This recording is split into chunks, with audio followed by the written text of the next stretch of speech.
Здравейте, казвам на всички, които гледат този клип. Това ми е първият клип, който пускам в YouTube, дори на български, имам и в турския вариант. Значи, първо да се запознаем. Аз съм Светлин Раданов, живея в град Русе, България, българско гражданство, както казвам, български мухамеданин. И така, значи искам тази книга я публикувам така в онлайн пространството, YouTube канала ми.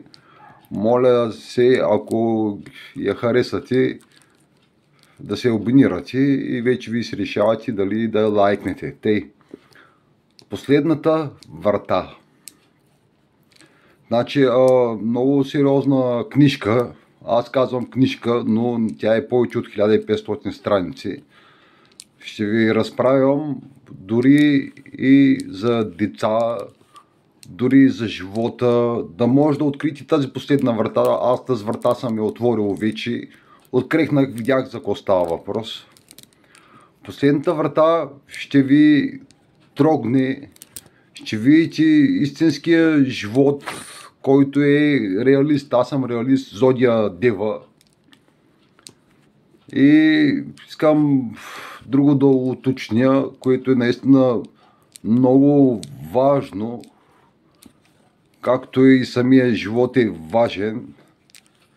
И наистина трябва да вземете на сериозно нещата. Пък от другата страна, вратата, щом е последна, значи сте стигнали до този мой клип, до тази моя книга, която съм написал точно на един дъх. Радвам се. Мога да кажа, че аз съм човек с нереални възможности, нали? Много работи умея. Господ като дала с пълни шепи, да кажа, пълни шепи. Повтарям го 3 пъти за щастие. Той ми идва от рода. Мога дори и да ви уточня и да ви кажа точно аз кой съм. Аз съм на Мухамед, пророка ни, селям на него. Последния внук, който все още съм жив. Нали?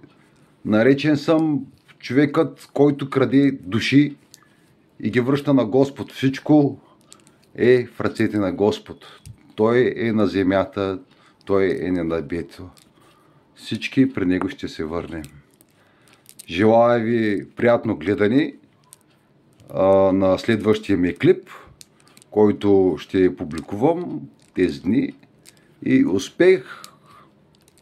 Добро утро, добър ден, добър вечер, лека нощ и спокойна нощ, защото сънят е най-щедър дар. Довиждане, до нови срещи. Нека да има мир!